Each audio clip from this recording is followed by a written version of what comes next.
What's up guys, in this video I will show you how to trim a video on Instagram. Firstly, get up into your section, go on your plus icon, select for post, then choose a video which you want to get up and trim it. For example, we'll go with this video. I will go on that side, we'll go continue, and now what I need to do to get a trim, as you can see here I have two options for filter, or the second one is trim.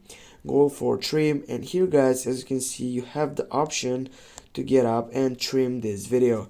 I will get up and trim to this side. I will turn off the sound. Next, here also I have the chance to add a caption, to tag people, add location, and much bunch of options.